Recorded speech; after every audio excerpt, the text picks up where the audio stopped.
This is your ultimate stop for everything sports. The Golden State Media Concepts Sports Podcast. Should I say more? From the NFL, MLB, the NBA to MMA, it's all in here. The Golden State Media Concepts Sports Podcast. Listen now.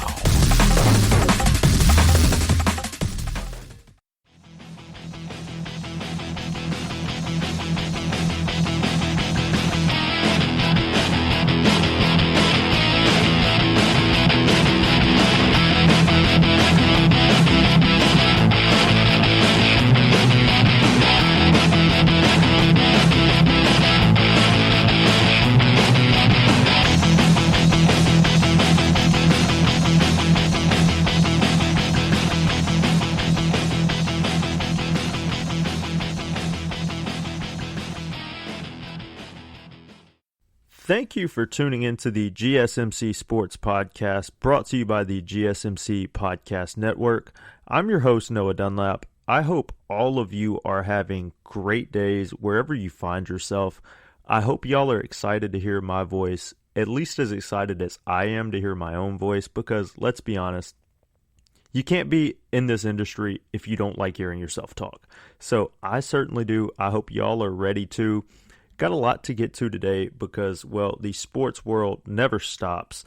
In the opening segment coming up in mere moments, I'm going to be breaking down each and every NBA playoff series now that the first round is underway.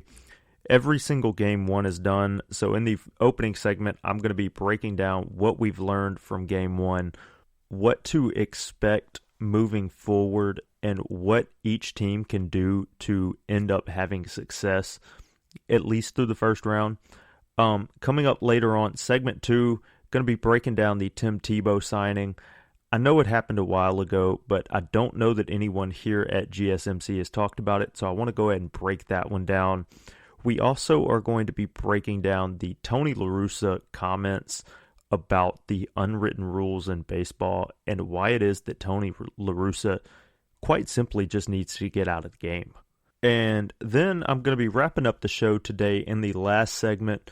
CBS released their list of the top 25 college football coaches out there. I'm going to break that down as well as giving my top 15. So that's what you can look forward to coming up later on in the show.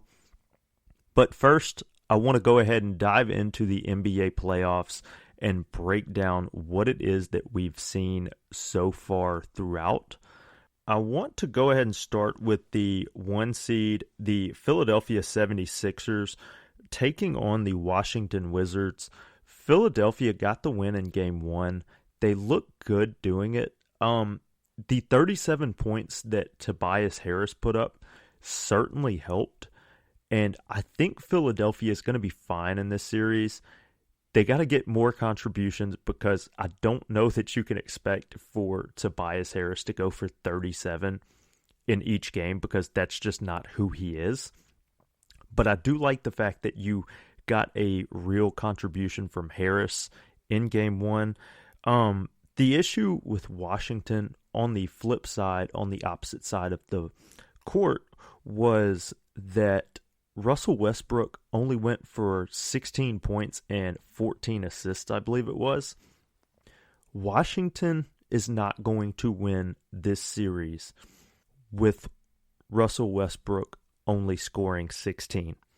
Bradley Beal went for, I think it was 33 in game 1. If you can get 33 from Bradley Beal, Washington is going to have a chance. The problem is Russell Westbrook is going to have to do better than 16. There is not enough depth from the Washington Wizards for them to overpower Philadelphia without that offensive presence from Russell Westbrook. So I think you're going to have to be looking at 20 to 25 at least from Russ, as well as 25 to 30 from Bradley Beal each game in order for Washington to even have a chance here. And I don't know that that's going to be enough anyway, just because Philadelphia is simply the better team. I don't think this is going to turn into a sweep. I think Washington gets at least 1 and potentially 2.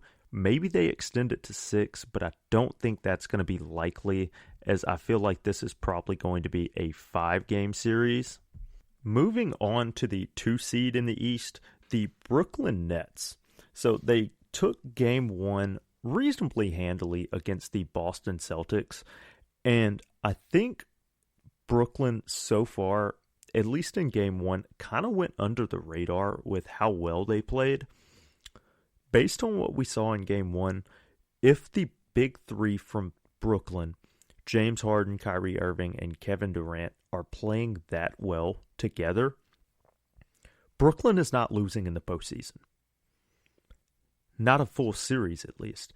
If those 3 can play well together, this is the best team in basketball, and they are going to win a title. So I like Boston a lot. I think Jason Tatum, along with Jaylen Brown, are good enough to make a series out of it if they can steal 1 or 2 in Brooklyn, but I don't like the odds of that happening. I think this is going to be probably a 6-game series. I think Boston wins at least 1 at home. Maybe they get 1 while on the road in Brooklyn, but the big 3 from Brooklyn just going to be way too much in the long run, at least in the first round against Boston. So look for Brooklyn to take care of business in 5 or 6. They took game 1 easily, and I could expect them to do the same in game 2. I think Boston comes out in game 3 excited to be back at home in Boston. Maybe they get game 3.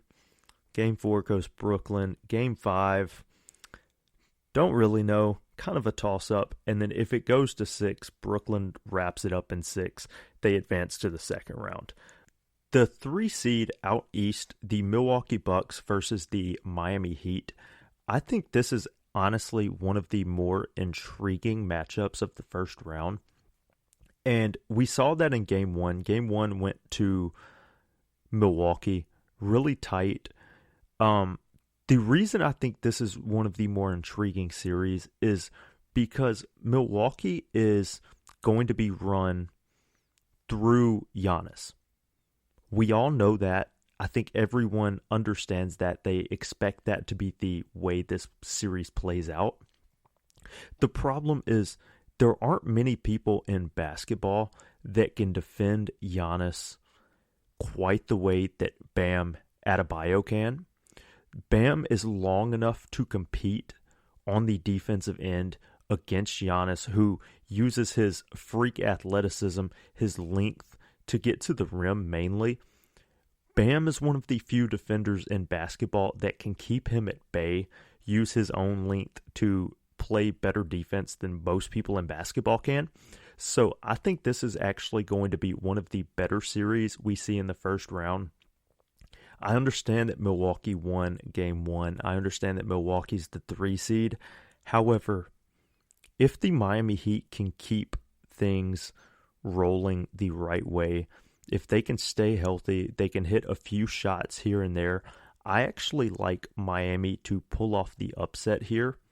I think Miami advances to the second round in a 7-game series. I like Bam to be the MVP of the series here, as like I said, his defensive presence against Giannis is just going to be way too much.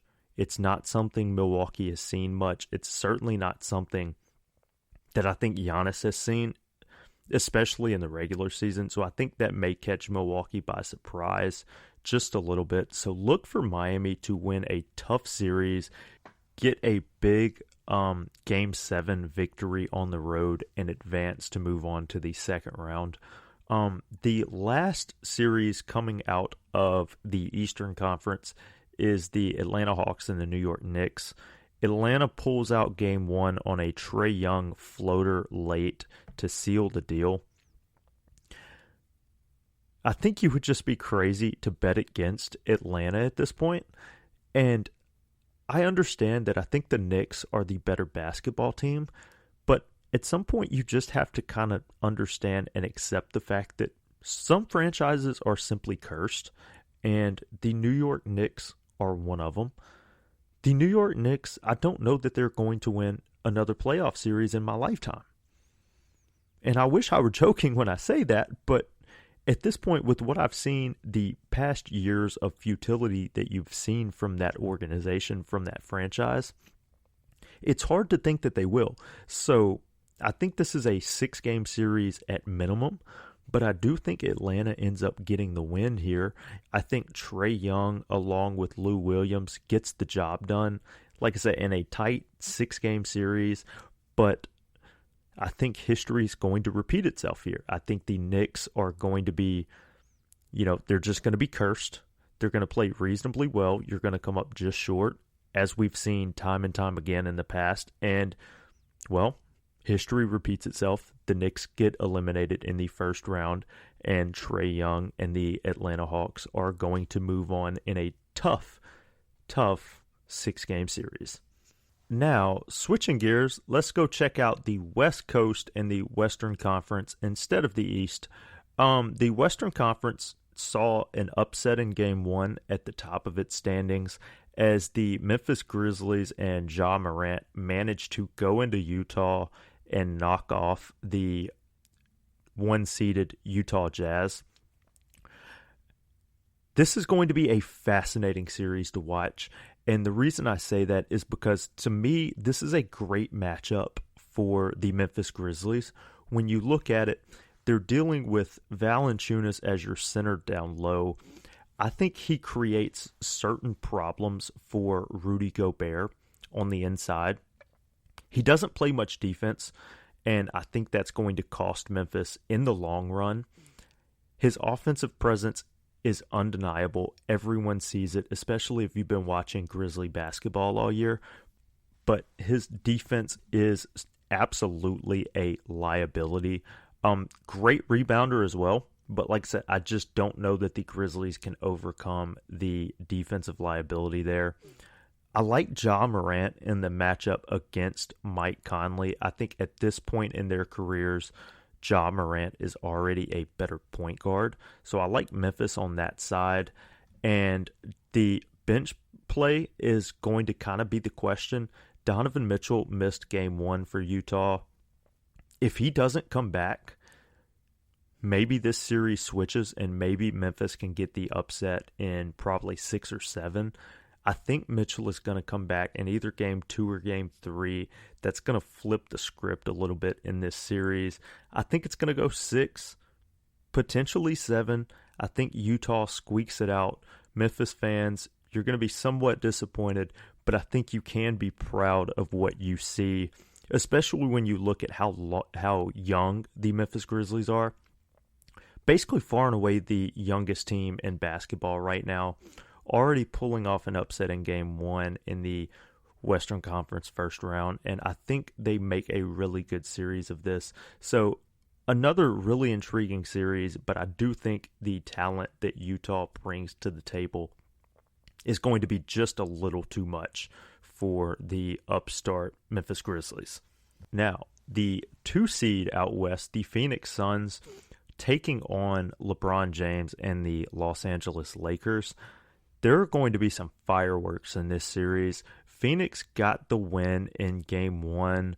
Chris Paul went out at one point with what looked to be a bit of a problematic injury. Best report we have right now is that they expect him to be able to continue and to move on and continue to play in this series. I think Chris Paul is actually going to be a key here. If he plays in this series, look for Phoenix to actually get the win over the Lakers here. I know all of the betting odds, all the money flowing in is currently sitting with the Los Angeles Lakers.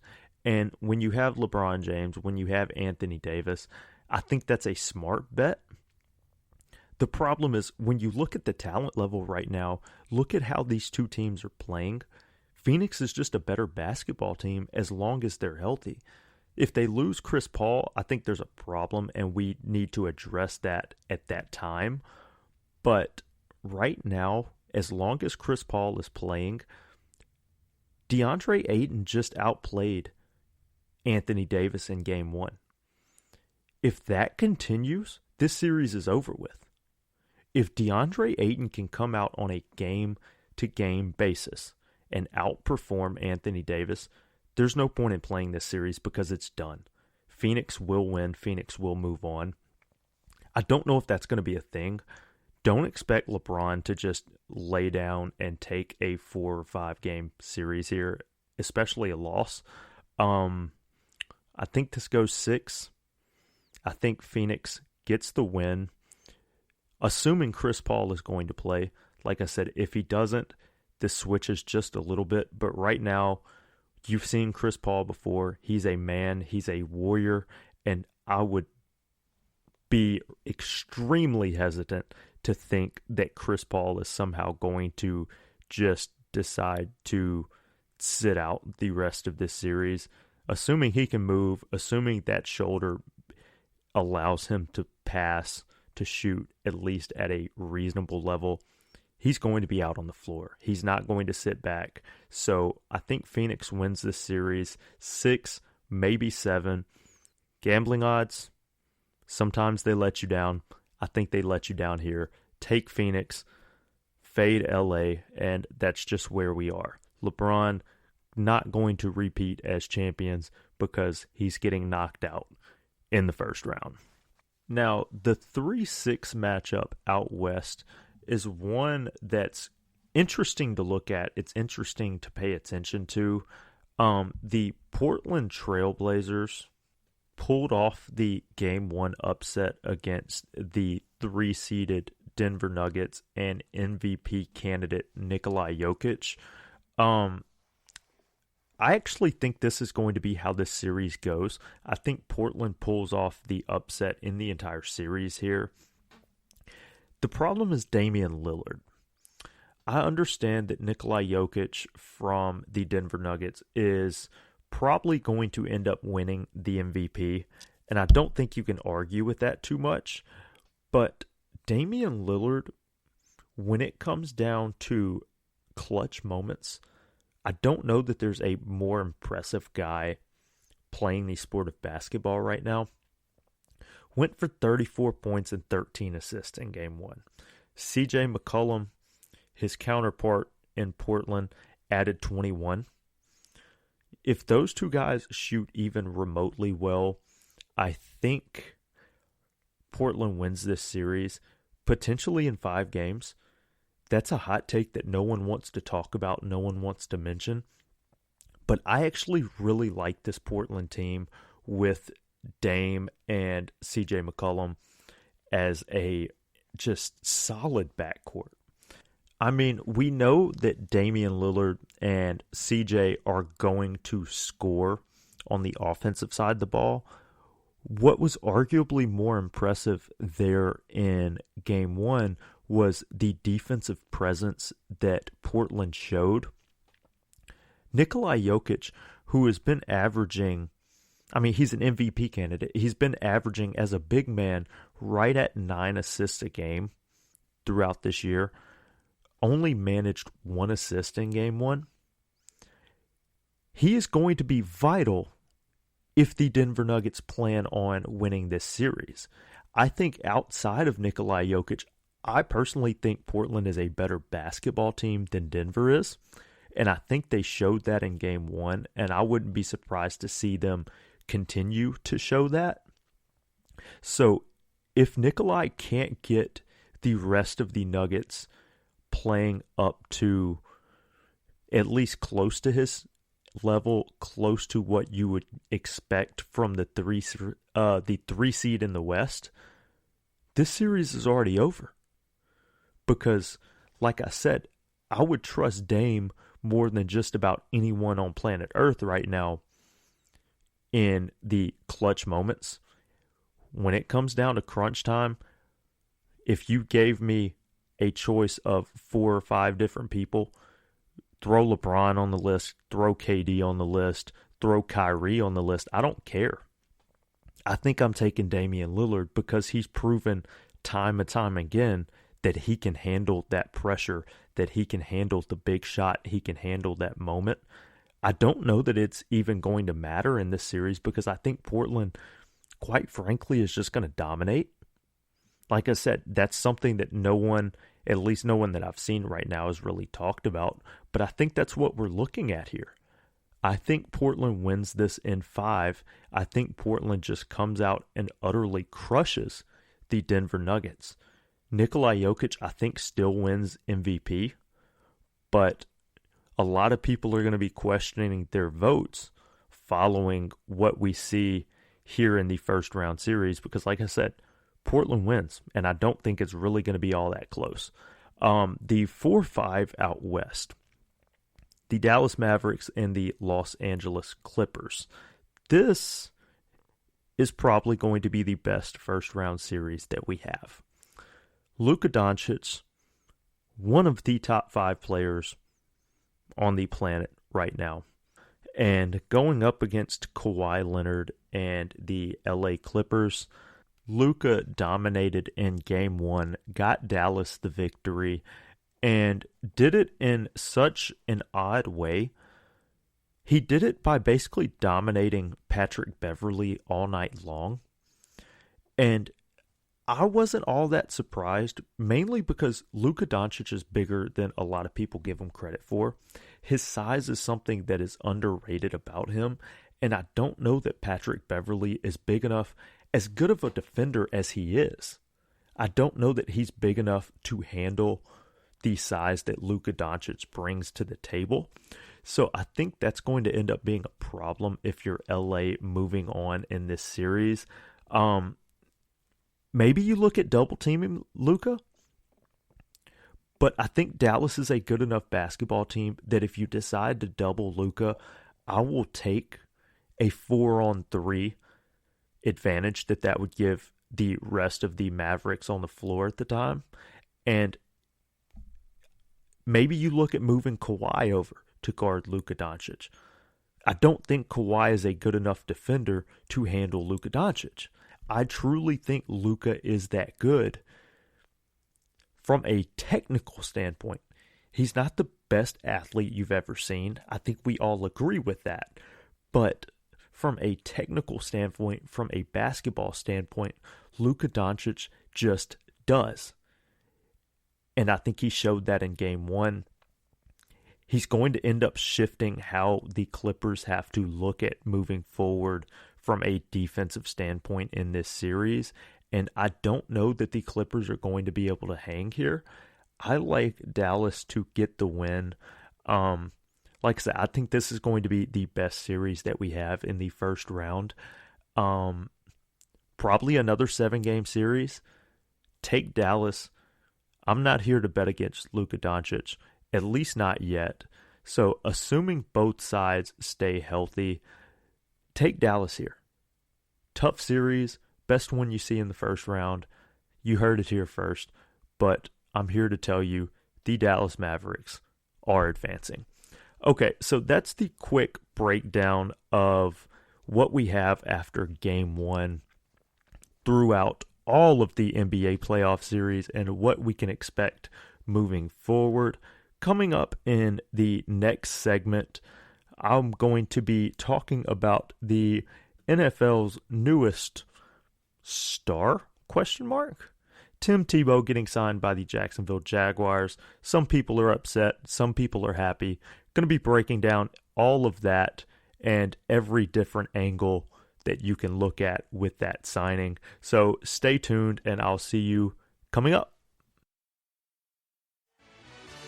Are you looking for the very best NFL and college football podcast? Then check out the GSMC Football Podcast. Get the latest football news both on and off the field. From the NFL Draft to trades to the rumor mill to the NFL Combines, they got you covered. That's GSMCpodcast.com/football-podcast. Get updates on college rivalries, game day insights, and much, much more. It's football talk the way you want it. This show eats, sleeps, and breathes football. Don't forget to like them on Facebook and follow them on Twitter. Visit GSMCpodcast.com for more info.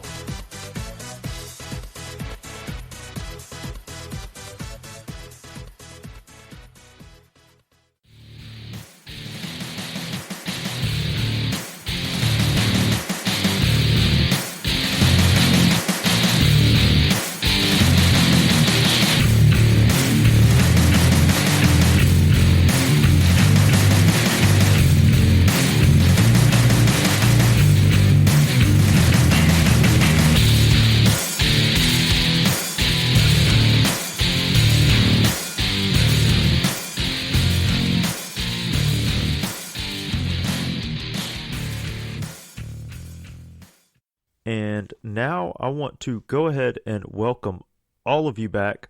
I'm your host, Noah Dunlap.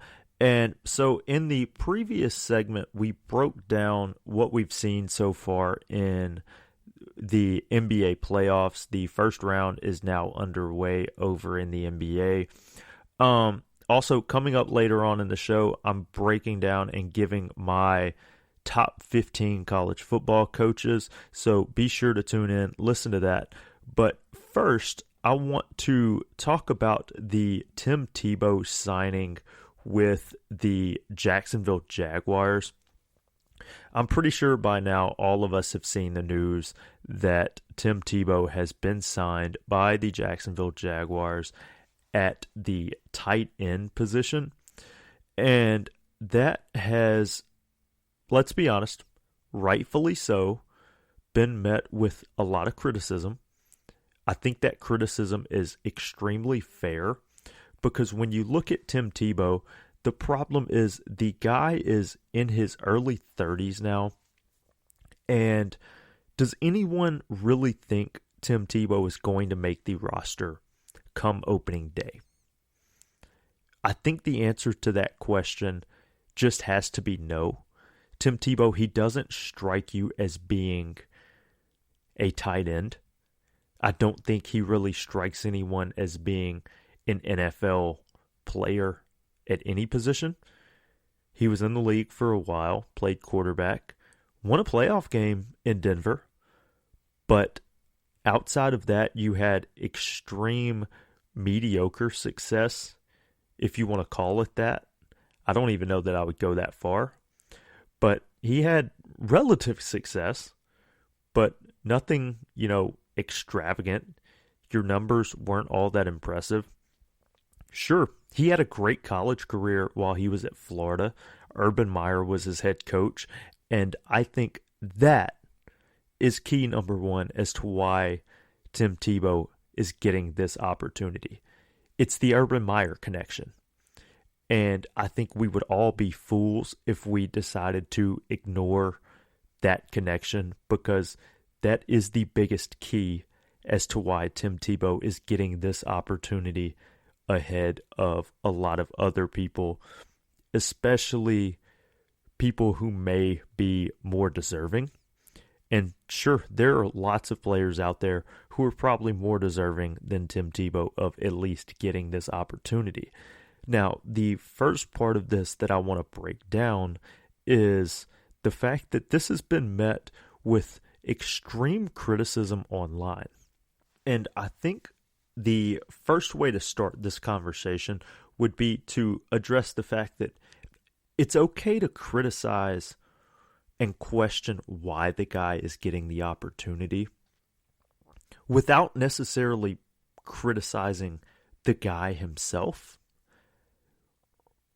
Why would anyone want to criticize Tim Tebow here? Does that make sense? You can criticize the Jacksonville Jaguars for the circus that this is going to be, and I think it is going to end up being a bit of a circus, but I certainly don't think it's fair to criticize Tim Tebow here. And the reason I say that is Tim Tebow is simply chasing a dream. Tim Tebow played great football. Yes, it was the quarterback position, but he played great football in the SEC at the University of Florida. You won 2 national titles. You became a household name. You won a Heisman Trophy. You have now seen an opportunity arise through no fault of your own. This is the Urban Meyer connection that we started the segment by talking about. Through no fault of your own, you now see an opportunity here for you to get back in the game of football, potentially play. Yes, it's not the quarterback position, but it's still the NFL. It's still the game of football. It's still the sport that he loves, I think, the most. Yeah, he played minor league baseball. He's a big baseball fan. I think we all agree on that as well. But you can tell when you speak to Tim Tebow, when you hear him speak, that football is his biggest love. His dream has always been to play in the NFL. He got that opportunity. You did okay with it, and then you took a break. Now you've been on TV with the SEC network. You've been playing minor league baseball. I thought he had a really good shot to make it to the majors before he got injured. Remember, he broke his wrist, I believe it was. He was close to being called up to the majors, and then that flipped when you broke your wrist. You ended up being cut by the Mets, and you were never able to get back. And then that led to this opportunity arising. So I don't know that there's a reason to criticize Tim Tebow here. He's just chasing a dream. And I think if you're a young child growing up, or, look at it and say, call it a teenager. If you're 13, 14 years old and your dream is to play in the NBA, is to play in the NFL, I think you look at what you're seeing with Tim Tebow right now and basically say, well, things may not have worked out for him at the quarterback position initially when he got to the league, but then he managed to transform himself just a little bit, and now he's seeing another opportunity at a different position. I think chasing dreams is something that we need to normalize a bit more, especially in the sports industry. And I understand it's difficult because within the world of sports is extremely hard, regardless of the sport, especially when you start talking professional sports, whether it's the NBA, whether it's Major League Baseball, whether it's the NHL for that matter. It doesn't matter. Professional athletics is extremely difficult. So I think the idea that Tim Tebow is out here showing kids that this is possible is actually something to be proud of. And it's certainly not a reason to break down the guy's character. He just wanted an opportunity. If you want to blame anyone, blame the Jacksonville Jaguars for doing this mainly to get, media attention. And I think that's what this is. But don't blame Tim Tebow. And furthermore, with the discussion of the fact that this is going to be a bit of a media circus, something that I haven't heard anyone really talk about is this a planned strategy from the Jacksonville Jaguars? And the reason I say that is, think about who the Jaguars' starting quarterback is going to be. It's going to be Trevor Lawrence. Yes, Gardner Minshew looked good at times, and I think he has the potential to end up somewhere else and potentially start for another team. But the Jacksonville Jaguars did not take Trevor Lawrence number 1 overall, the guy who most people seem to think is a sure lock to be at least a pretty good NFL quarterback, if not a superstar, for him to sit on the bench behind Gardner Minshew. That's not why they drafted him. So Trevor Lawrence is going to be the opening day starter for the Jacksonville Jaguars. The reason I say maybe this is a planned strategy is if you're Urban Meyer, if you're the Jacksonville Jaguars organization, Trevor Lawrence is a rookie. He's still pretty young. Going in, if Tim Tebow is on your roster, Tim Tebow is going to naturally get a large portion of the media coverage that comes with networks covering your team. Does this give Trevor Lawrence a bit of cover? If Trevor Lawrence struggles just a little bit early on, which I think can be expected, playing quarterback in the NFL is certainly not easy. Look at the guys who couldn't do it, who weren't successful. You can do it in college, but then the NFL is an entirely different animal. And you can go through names and names that just, they've ended up failing. So this is a hard job to have. And I actually like the idea here that maybe this is planned out from Urban Meyer as a bit of cover for Trevor Lawrence and basically saying, hey, this way, if Tebow's in our locker room, he gets a lot of the media coverage.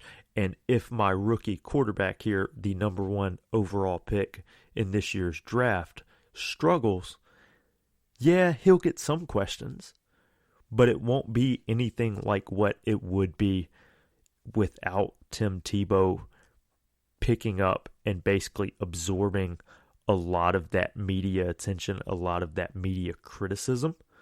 Maybe that isn't what's going on, but I could absolutely see that being a big factor behind why it is that Jacksonville decided to actually make this play and turn this into a real thing. So I like this move a lot from Jacksonville, even though I understand that a lot of people don't. And like I said, you can criticize the fact that this is a media circus, and it's certain to be. But I think in this situation, for the fit itself, for the personnel that Jacksonville has right now, I think this is actually a really good move on their part. Now, the other criticism that comes from this is why Tim Tebow is getting this spot as opposed to someone else. And the fact that Tim Tebow is not as good a quarterback as certain other players that are out there are. And naturally, and potentially rightfully so, the name that everyone brings up is Colin Kaepernick. And the question becomes, why is Tim Tebow getting this spot and Colin Kaepernick is not?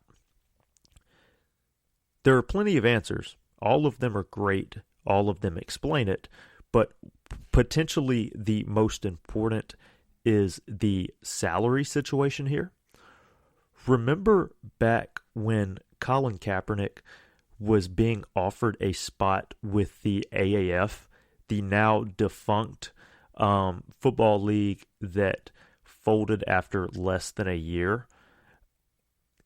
One or potentially multiple of the AAF teams actually approached Colin Kaepernick to see if he wanted to play in their league, and his answer was basically, sure, but it's going to cost you millions.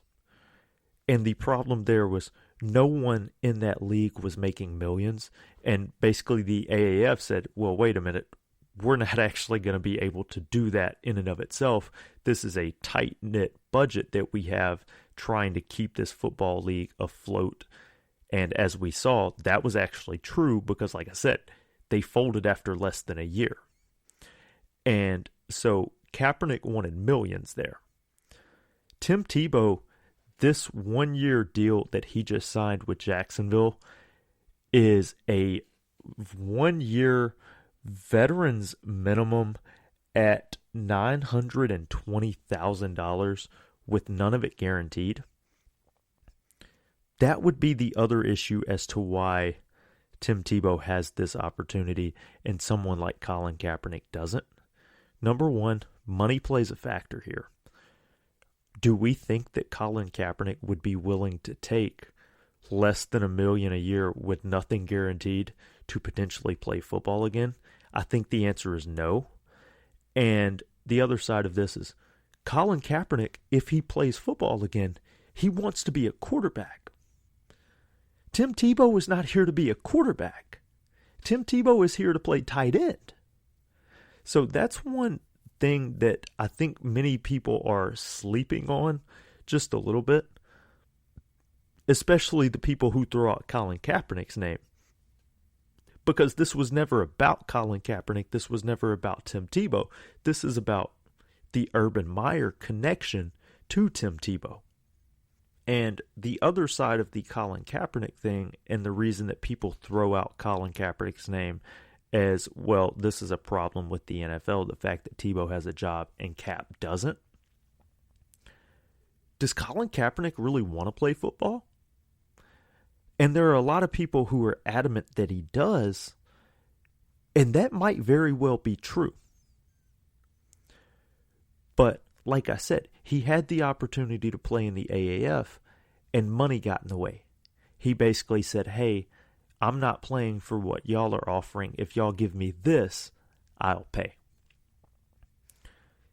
Colin Kaepernick got a workout, and then you shifted the location of the workout. Remember, this was back before COVID before the coronavirus, but you shifted the location of the workout last minute, and people kind of threw up their hands and said, "What are you doing, man?" And I think that was actually a justified reaction. Now, on the flip side of this, do we really blame Colin Kaepernick if he doesn't necessarily want to play football? I certainly don't. Colin Kaepernick is making millions with Nike right now, and he doesn't take the beating that you take playing in the NFL. Even just in practice, he's not taking that beating. So I don't blame Colin Kaepernick at all if he basically says, "Hey, I'm really just not that interested in playing football." Because right now he's making good money away from the football field with his Nike campaign. So that's the reason I don't like the Colin Kaepernick connection, and I never have, that naturally his name comes up. And like I said, I think that's rightfully so, because Colin Kaepernick is a better football player than a lot of people who you see on NFL rosters. I think we all agree with that. But just because a guy like Tim Tebow gets an opening and an opportunity here doesn't mean that Colin Kaepernick's name should necessarily be connected there.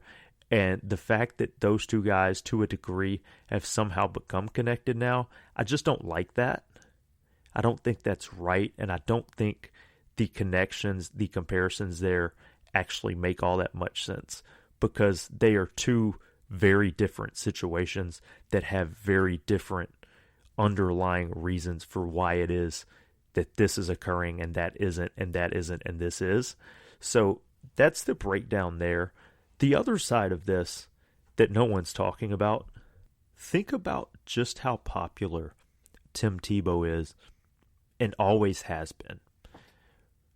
Days after this signing got announced, I don't know how many of y'all saw this, but Tim Tebow's jersey and different forms of his jersey, whether it's a women's jersey, a men's jersey, whatever it may be, ended up taking over the top 5 spots over at Fanatics.com in regards to NFL jersey sales. Tim Tebow is simply one of the most popular athletes in the world. It's hard to come across people that genuinely dislike Tim Tebow. And that is one of the big keys as to why, one of the other big keys at least, as to why he is getting this opportunity that a lot of people may not, especially when you look at 32 or 33-year-old guys who are past their prime. One of the reasons he is getting this opportunity is because he is universally liked. And that's important when it comes to this. It's important, number one, to have those connections, but number two, to have those connections and have people like you. That makes everything easier. And that's something we can all agree on. And that's something that Tim Tebow has going for him here. For example, this weekend when Phil Mickelson came out and won the PGA Championship, I don't know how many of y'all were watching that. I was. When you saw Phil walking down the 18th hole with the gallery behind him going crazy, the thought actually crossed my mind that Phil Mickelson to me is a lot like Tim Tebow in the sense that both are extremely good at what they do. Phil's clearly better than Tebow is at their specific sport. But the other comparison that I would give, the other thing that I think they are extremely similar in is the fact that Phil Mickelson is a lot like Tim Tebow in the sense that they are both virtually universally liked. You can't hardly come across anyone who says a bad thing about Tim Tebow. You can't hardly come across anyone who says a bad thing about Phil Mickelson. And I think both of those are fair. One of the other athletes that come to mind on that same topic is Kobe Bryant, the late Kobe. How many people could you find that would say a bad thing about Kobe even when he was alive? The answer is virtually no one, because there are certain athletes that are just universally liked by everyone. I think Phil fits into that category. I think Kobe fits into that category. And I think Tim Tebow fits into that category as well. And that is a big reason as to why Tim Tebow is getting this opportunity when a lot of other people wouldn't and a lot of other people haven't. So I feel like there's certainly criticism to be made because I don't know that this is a pure football decision, and I think we all know that. But I do like the fit, and I think it's important to understand why it is that this is taking place as opposed to certain other names that could potentially have this roster spot. So that's the breakdown of the Tim Tebow signing. Coming up in the next segment, I'm going to talk about Tony La Russa and his comments about the unwritten rules in baseball and why it is that Tony La Russa needs to be fired and just needs to be removed from the game of baseball, period. Stay tuned for that. And also, coming up in the last segment, I'm going to be breaking down the top 15 coaches in college football for the 2021 season, coming up, rapidly approaching as we are already entering the summer months. So stay tuned, and I'll see you on the other side of this quick commercial break. Check out the show that's built on the MMA. From the UFC to extreme cage fighting, they got the fights covered. Check out the GSMC MMA podcast. Get the latest news on past or upcoming fights. Join us as we talk to and about some of the biggest names in the MMA, past, present, and future. When it's the fight game, there's just one show to check out. GSMCpodcast.com/MMA-podcast. Don't forget to like them on Facebook and follow them on Twitter. Visit GSMCpodcast.com for more info.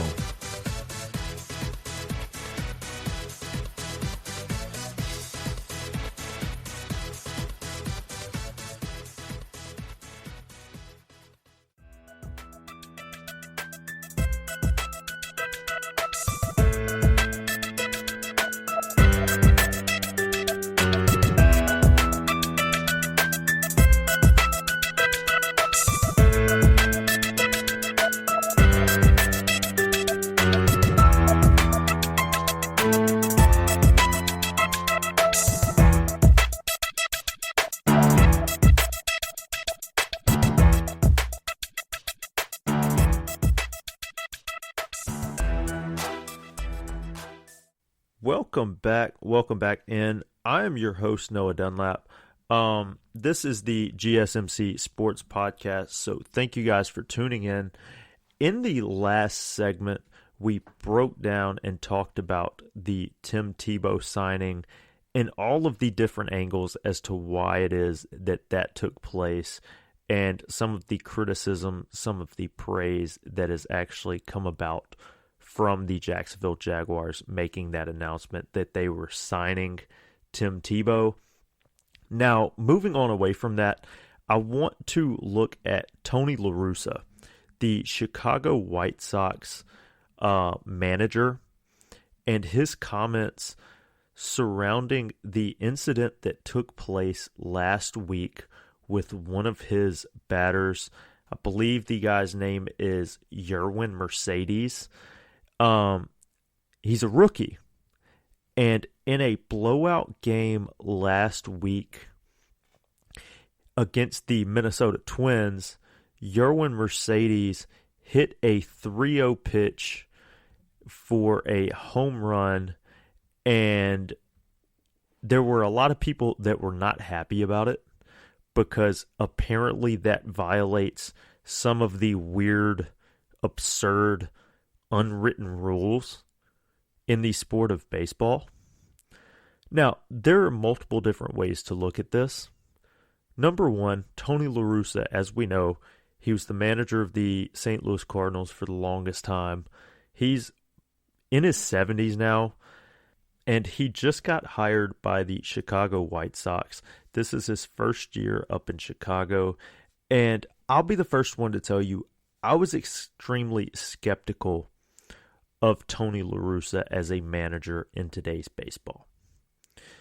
And that's mainly due to the fact that at some point as you get older and you start hitting your 70s, when you look around your clubhouse and there are guys in their early 20s, even late 20s, there's just a little bit of a disconnect there just because of the age gap. And I thought that was going to come into play. Now, lucky for Chicago, that hasn't been the case so far. If you've been keeping up with Major League Baseball, Chicago, the White Sox anyway, has been one of the best teams in baseball throughout the first month or so of the season. Surprised me. I'll be the first one to admit that. But then this incident took place last week, and I kind of turned on Tony La Russa. So like I kind of broke down earlier, there was a situation. Chicago was just demolishing the Minnesota Twins, and Yerwin Mercedes, he's a rookie, was facing a 3-0 count. And I think one of the biggest issues here is the fact that it was a position player who was on the mound. But that wasn't the complaint that everyone who got so upset by this got upset about. Now, for anyone out there who's listening right now, first of all, thank you for listening. But second of all, if you've played baseball and paid attention to baseball at all, you realize that on a 3-0 count, there's two different trains of thought. There are two different groups out there with different mindsets. The first group says you never swing 3-0. And there's certainly an argument to be made there. The argument here is, okay, you've seen 3 pitches. The pitcher can't find the zone in any of those. Go ahead and take the odds that he misses on one more. Take your free walk. Trot on down to first base. That's a great thought. I'm not going to lie to you. Getting on base is hard, especially at the major league level. If you can get a free base, there's certainly an argument to be made as to why you would take that. Well, the other side of this, and the other train of thought, is that 3-0, there's a group out there who gives you the green light to go ahead and swing. The reason that mindset is in place is because when you're sitting 3-0, the basic premise here is that that fourth pitch is going to be a fastball right down the middle.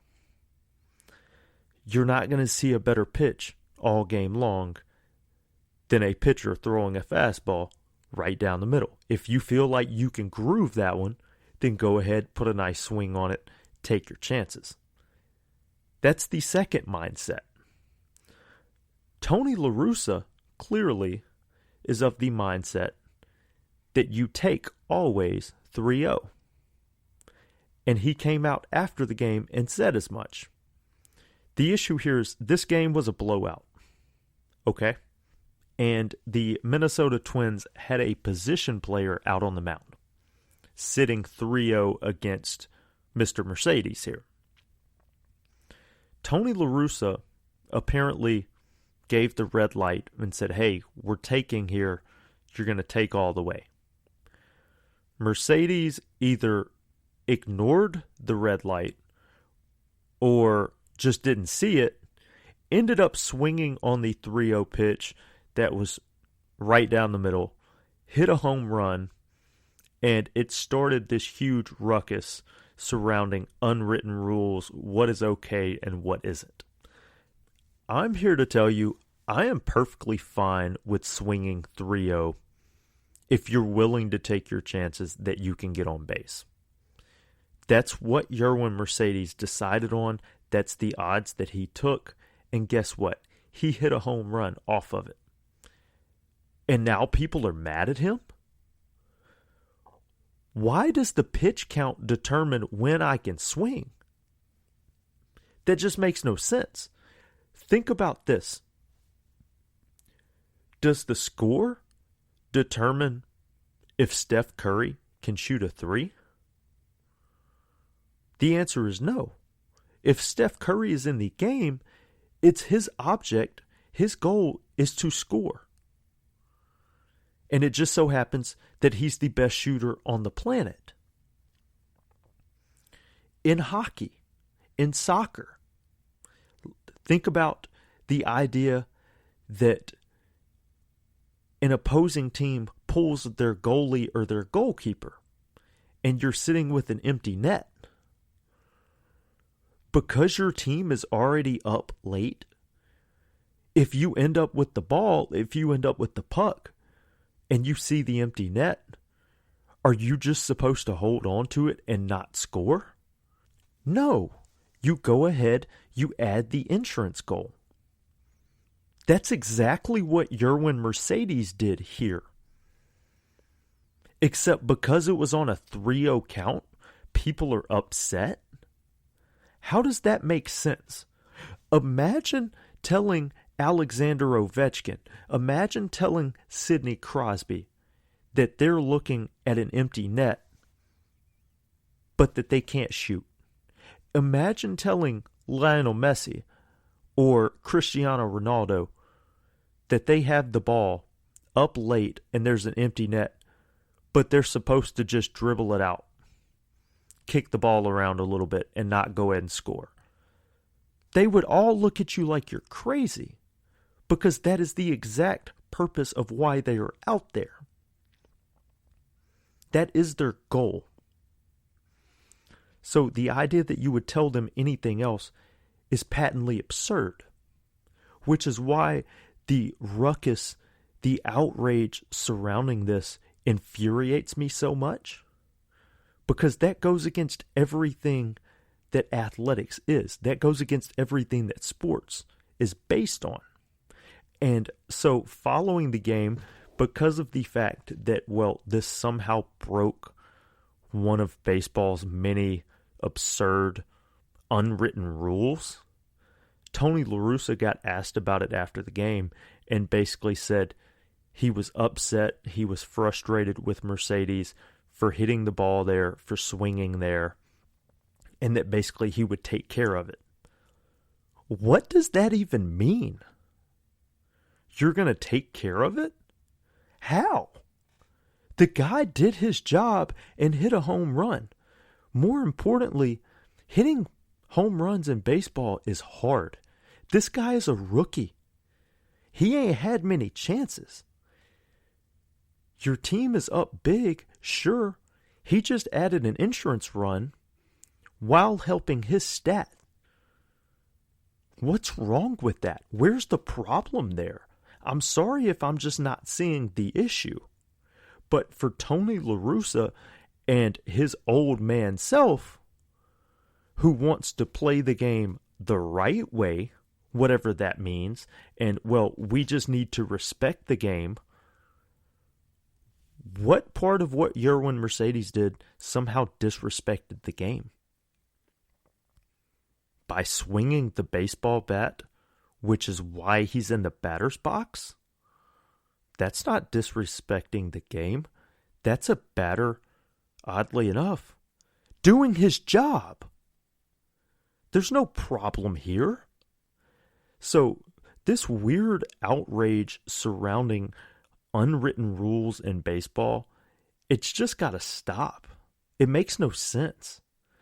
And so following that night, the very next day, the Minnesota Twins decided to throw at Yerwin Mercedes. And in this situation, there's a clear-cut answer.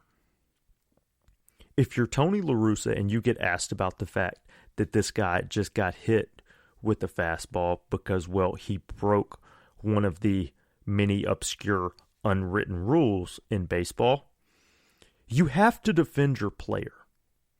Even if you're upset with the guy, according to you, you basically took care of business and you, quote, disciplined the player in the clubhouse. Okay, then why are you still upset with the guy? The guy then gets hit and you get asked about it after the game, and your answer is basically, well, you understand where the Twins were coming from? That can't be your answer as the manager. You have to defend your player in this situation. Your player did nothing wrong. Your player did his job. That's it. Another angle here to think about with this story is think about the fact that there have already been, I think it's 6 no-hitters so far in Major League Baseball, and we're not even out of the month of May yet. Baseball is in a spot where pitching is dominating. You ask 90% of people in attendance at these baseball games, you know what they want to see? They want to see hits. They want to see action. You want to see offense. We're seeing more no-hitters than we've seen in decades, arguably. And now we're getting upset at a guy for swinging 3-0 and hitting a home run, and his manager isn't even willing to defend him? Why is Tony La Russa in any position of power in Major League Baseball with any franchise? Baseball is struggling in the United States, and there are very clear reasons for it. Number one, it's boring. Clayton Kershaw got asked about this, one of the best pitchers in baseball right now, and his answer was basically, people come to see action. They want to see action. They want to see offense. And I think he's right. And right now, they're not getting that. Yet, when a guy does his job and actually delivers on that, then we complain and we get upset because he's violating an unwritten rule. So what? Why does that matter? The answer is it shouldn't. Baseball is dying in America. You have to find a way to make baseball more exciting for the younger generation. And right now, there's a group out there, and I think, unfortunately, they may be the majority right now, is trying to keep baseball exactly the way it always has been. Down in the doldrums. We don't want any fun. We just want this to be, basically a gentleman's game. Think tennis, think golf. We have so many unwritten rules here that you can't even keep up. Well, we don't need celebrating after home runs. 3-0, if you hit a home run, you messed up. Well, why? And then when you ask them why, they can't actually give you an answer other than, well, it's just respect for the game. You have to have, integrity for the game. Well, actually, I'm just trying to win. The purpose of sports, especially at the professional level, is to win. If you don't like the fact that I just hit a home run on you on a 3-0 count, I'm going to give you a piece of advice. Be better. Don't throw that fastball right down the middle 3-0 when I'm looking for it. Don't throw, even if you're a position player, don't throw some little eephus pitch at 47, 50 miles an hour and just lob it up here like it's batting practice against a major league hitter. You know what you're asking to happen? For someone to hit it over the wall in right field, in center field, in left field. That's what you're asking for. If you don't want it to happen, simply be better. Don't get in the spot that you're down 9 runs late. Don't get put in a spot that you're down 12 runs late. As a franchise, as an organization, simply push to be better. This is my problem with baseball right now. There are too many people out here right now that are simply trying to bore baseball fans to death. And you're trying to dull the game down because of unwritten rules and because that's the way it's always been. Acting like there's some principle here that, this is just the way it is. And there's some precedent here as to why it is that you don't do this.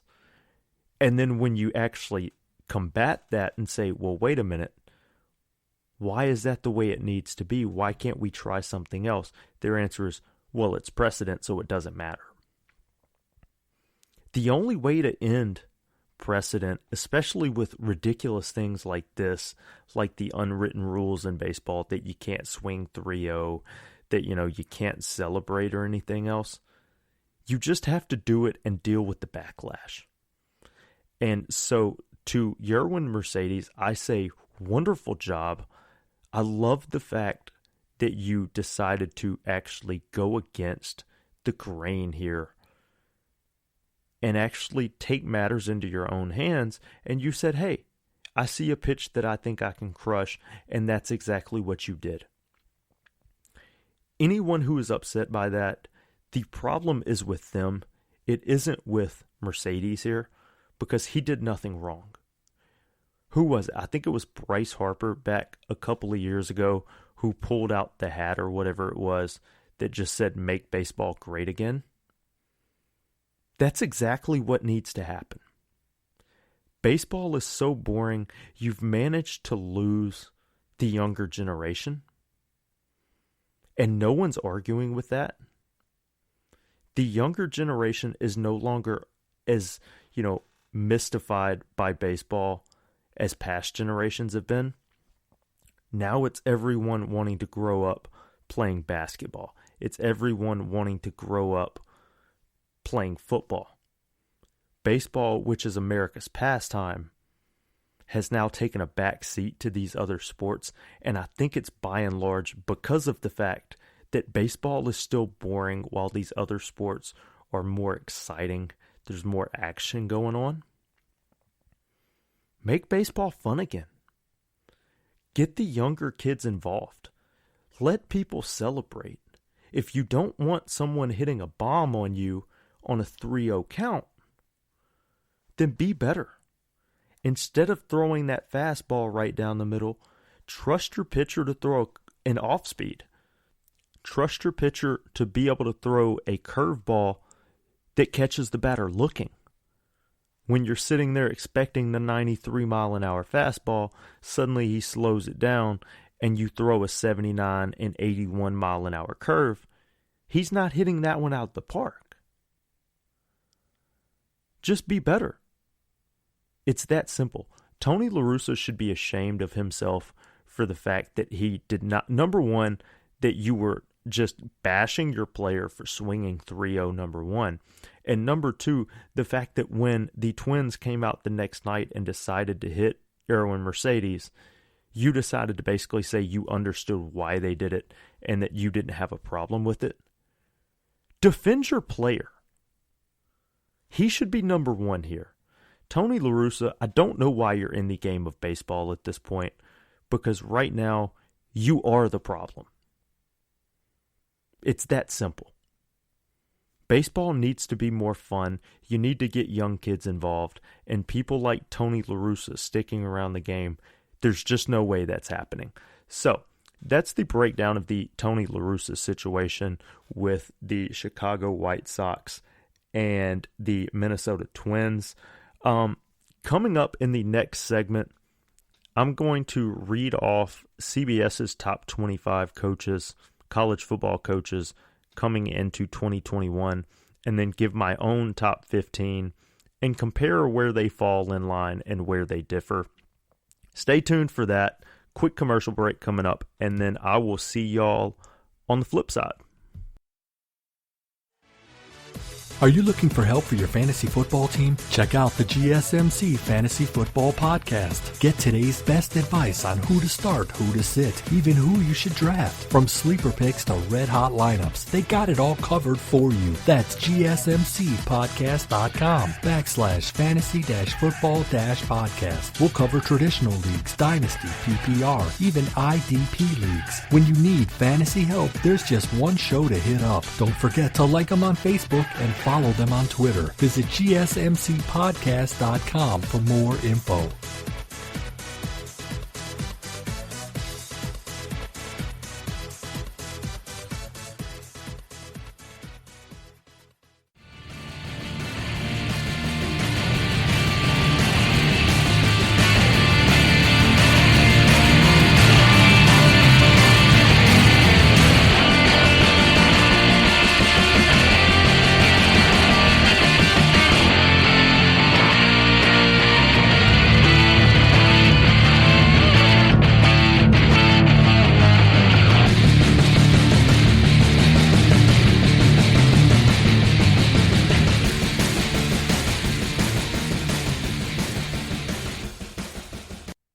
welcome back in to the GSMC Sports Podcast. I'm your host, Noah Dunlap. In the last segment, we talked about the Tony La Russa situation with him and his rookie Yerman Mercedes, and the fact that Mercedes swung 3-0, hit a home run in a blowout, and then caught grief following that because of breaking unwritten rules in baseball and the catastrophe that unwritten rules in baseball are. So that's what we talked about in the last segment. Now, here we are in the final segment, and as promised, I'm going to be giving my top 15 college football coaches as we begin looking forward to the 2021 college football season. CBS Sports actually released their list of their top 25 last week, and I agreed with some of them, and then there were other ones that I thought were too high, were too low on their list. So I'm going to give you my top 15, because if I were to give you my top 25, we could be here all day, and I don't think any of us have time for that. So here we go. First of all, I want to go ahead and read off CBS Sports list, and then I will give you mine and kind of compare what we have that's similar and what we have that's different. So CBS starts off at 25 with Minnesota head coach PJ Fleck. 24 is Stanford's David Shaw. 23 is Michigan's Jim Harbaugh. 22, Kentucky's Mark Stoops. Herm Edwards at Arizona State. Tom Allen at Indiana. Gary Patterson, TCU. Paul Chryst, Wisconsin. Kirk Ferentz, Iowa. Oregon's Mario Cristobal. Oklahoma State's Mike Gundy. Kyle Whittingham from Utah. James Franklin at Penn State. Mac Brown at North Carolina. Ed Orgeron at LSU. And then the top 10, Florida's Dan Mullen. Iowa State's Matt Campbell. Northwestern's Pat Fitzgerald. Kirby Smart at Georgia at 7. Jimbo Fisher from A&M at 6. Notre Dame's Brian Kelly at 5. And then the top 4, Ryan Day at Ohio State, Lincoln Riley at Oklahoma, Dabo Swinney from Clemson, and number 1 on their list, head coach Nick Saban from the University of Alabama. Now, as for my top 15, that was CBS Sports Top 25. I'm only giving 15, so here we go. At number 15 on my list, I have Oklahoma State head coach Mike Gundy. For some people, that may be low, but my problem with Mike Gundy is that when you look at it, he's consistently winning 9 games a year over in Stillwater. The problem is he's shown an inability to actually get it done. He can't beat Oklahoma. And before I move you up any higher on my list, you have to at some point be able to beat your rival. And currently he hasn't been able to do that in Bedlam. And that's the reason he can't win the Big 12 either. So that's the reason I have Mike Gundy at 15 on my list.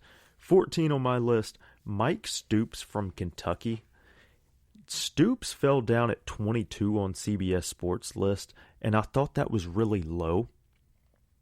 What Mike Stoops has done at Kentucky is nothing short of incredible, as it's taken 7 years or so, but he has actually managed to literally basically rebuild an entire football program up in Lexington and turn them into a team that may not necessarily be competing for SEC East titles, but you're constantly in the conversation. You're constantly winning 7-8 games a year at Kentucky, which is seemingly unheard of. And every now and then you've snuck into, I believe you may have one 9-win season on your resume. So nothing short of astounding what Mark Stoops has been able to do over in Lexington. Now, at 13 on my list, I have Ole Miss head coach Lane Kiffin. He did not even make CBS's top 25, and I thought that was a little insane, if we're going to be honest, because think about what Lane Kiffin has done. He, at one point, was at Tennessee. you left Tennessee to take the job at USC, which Tennessee fans were upset about. But I don't really think you could blame a young Lane Kiffin at that point. I thought it was just a common sense move. Things didn't work out at USC. Since then, you went and became the offensive coordinator at Alabama, and you, even though he didn't like you basically forced Nick Saban to run a more modern style of offense, and you changed Alabama for the good long term. And since then, you took Florida Atlantic and won 10, maybe 11 games at Florida Atlantic in year one, had a bit of a down year two, and now in your first year at Ole Miss, you brought a more exciting offense. The success rate, the wins weren't there, but the excitement is back. And when you look at this year, Ole Miss is set to have a pretty decent year. So I thought Lane Kiffin deserved a spot on this list. 13 seems like a pretty good spot. So that's why he made my list up at 13. At 12, I have Indiana coach Tom Allen. Let's be clear, winning up in Bloomington is not easy. And Tom Allen has somehow managed to turn that program around in a couple of years. You came just short of making the Big Ten title game this year. Some would say you may have gotten hosed by the Big Ten Conference as a whole, as Ohio State technically didn't play enough games, but that's an entirely different situation. So the success that he's seen up in Bloomington is something they haven't seen in decades or more. So I think Tom Allen is set to have even more success this year. So I like him at 12 on my list. At number 11 on my list, I have Utah coach Kyle Whittingham. I personally think Kyle Whittingham is one of the best coaches in college football. The problem is at Utah, you have really good regular seasons, and then it seems like there's always one game that they slip up. Think about this year in the Pac-12 title game. You were the prohibited favorite, I think, for a lot of people against Oregon, and you came out and laid a bit of an egg. And so that's the reason he only comes in at 11 on my list. I like him a lot, but I need more success and more consistency in big games before I can move you into the top 10. At 10, I have James Franklin from Penn State. James Franklin was able to win at a reasonable level at Vanderbilt. Enough said. Since coming to Happy Valley up at Penn State, he's seen success. You haven't turned that into a national title run yet. Maybe you will, maybe you won't. But the success that he's seen is at a level that I like to be at least top 10.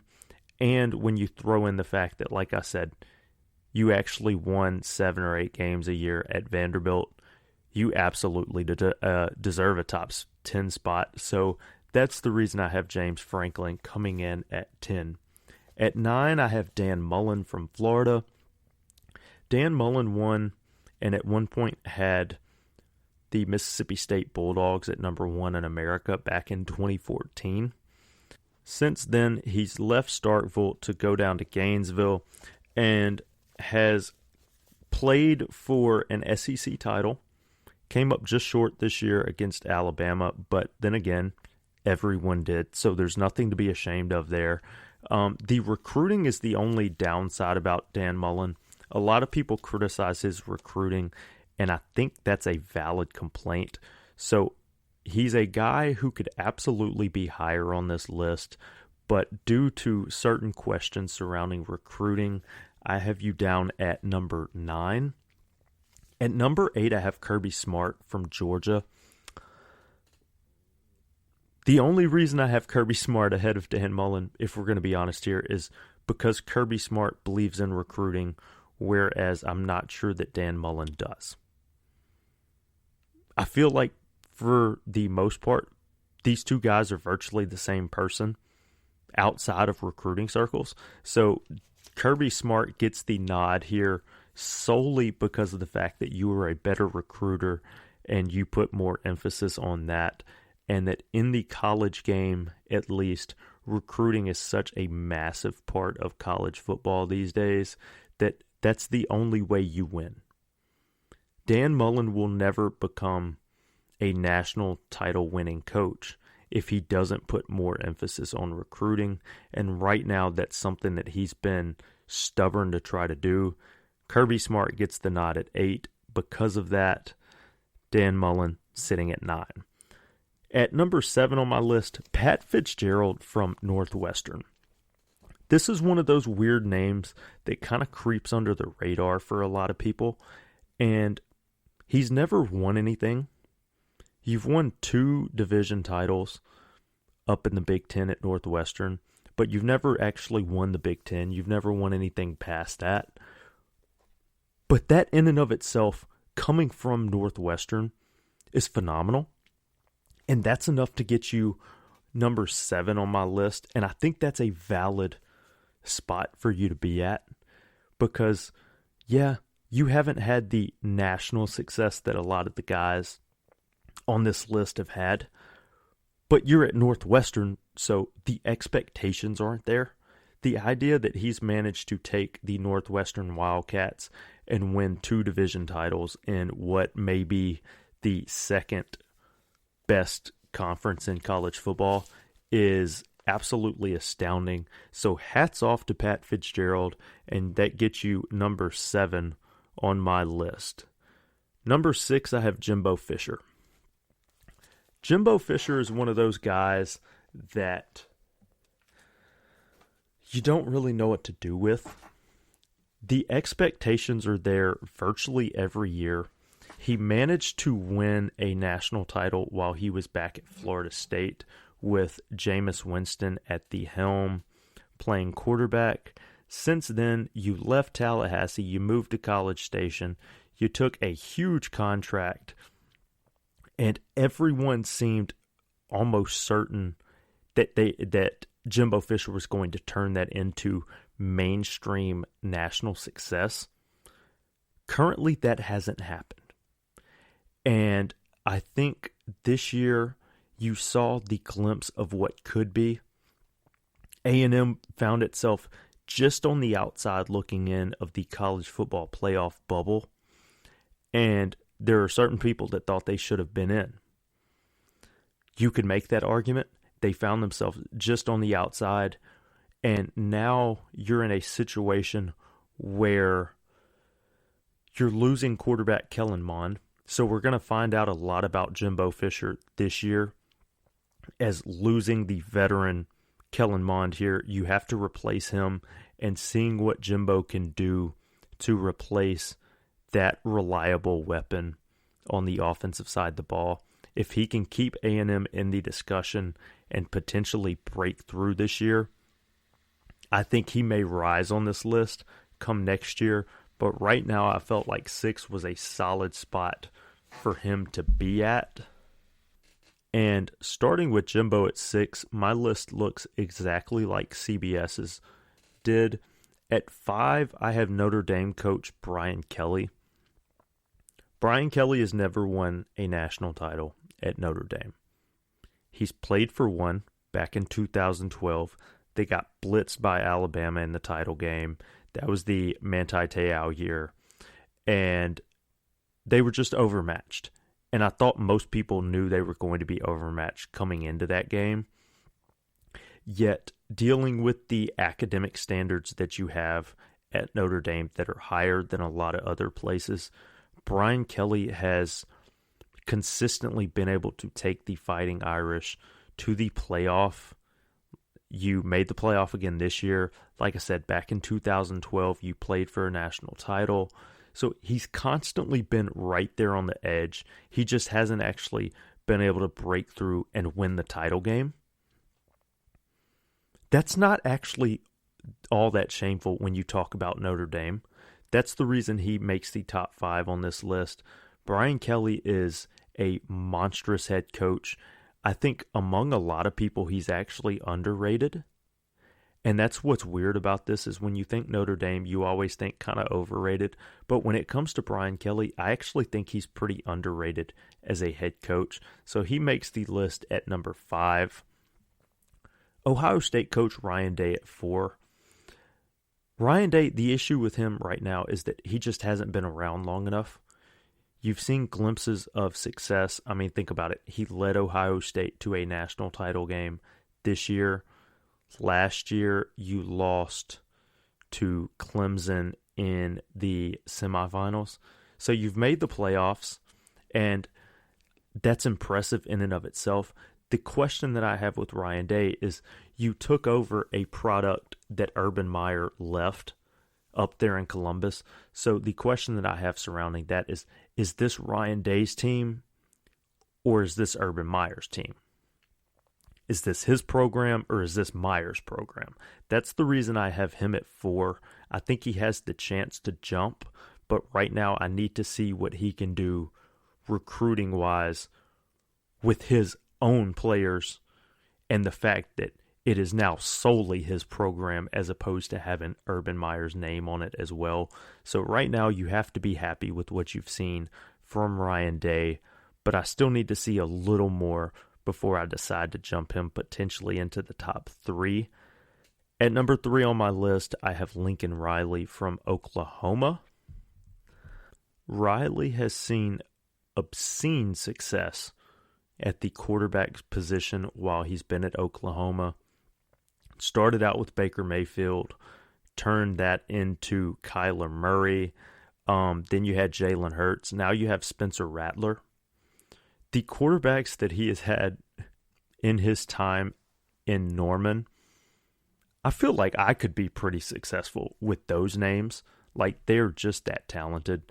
Now, he hasn't ended up winning a national title yet. He got knocked out of the semifinals last year against the Joe Burrow-led LSU Tigers that ended up winning it all. One of the best offenses you've ever seen. And that semifinal game was just ugly with what LSU did to Oklahoma. But when you look at the grand resume, I feel like Lincoln Riley deserves this spot. He is one of the top 3 or 4 coaches in football. And right now I have him just a notch ahead of Ryan Day because of the fact that he's been there a little longer than Day has been at Ohio State. Number 2, no surprise here, Dabo Swinney from the Clemson Tigers. Dabo is the closest thing we have to number 1, which is Nick Saban at Alabama, than virtually anyone we've seen in a long time. Dabo is right there, and I feel like if he could get 1 more, maybe 2 more national titles while he's at Clemson, suddenly he can start at least trying to knock on the door, on Saban's door. Right now, I just don't think that's going to happen.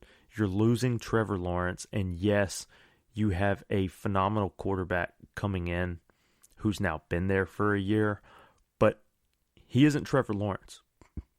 He could end up being better, but it's a different style that he wants to play, and I'm curious to see what Dabo can do to actually create a system to fit that style, but also to fix up some of the spots on defense. This year, Clemson's biggest problem was defense, and he's got to find a way to actually fix that. Between him and defensive coordinator Brent Venables, I think they're going to be fine. But the problem is, right now, what we've seen from Dabo just doesn't get him close to what we have with our number 1 pick, Nick Saban at Alabama. Saban doesn't even really need all that much of an explanation. Saban just is the GOAT when it comes to college football coaching. We all know that. We're not surprised by that. If you have any doubts, just look at his hands. Look at all the rings. Thank you guys for listening to the show today. This has been the GSMC Sports Podcast, brought to you by the GSMC Podcast Network. I'm your host, Noah Dunlap. I would like to ask that you please remember to subscribe to the show, Apple Podcasts, Spotify, wherever it is that you find your podcast. And also, feel free to follow us over at, Twitter, Facebook, Instagram, any of these social media platforms that you use. You can find us there as well. Thank you guys for listening to the show, and I will see y'all next time. You've been listening to the Golden State Media Concepts Sports Podcast, part of the Golden State Media Concepts Podcast Network. You can find this show and others like it at www.gsmcpodcast.com. Download our podcast on iTunes, Stitcher, SoundCloud, and Google Play. Just type in GSMC to find all the shows from the Golden State Media Concepts Podcast Network, from movies to music, from sports to entertainment, and even weird news. You can also follow us on Twitter and on Facebook. Thank you, and we hope you have enjoyed today's program.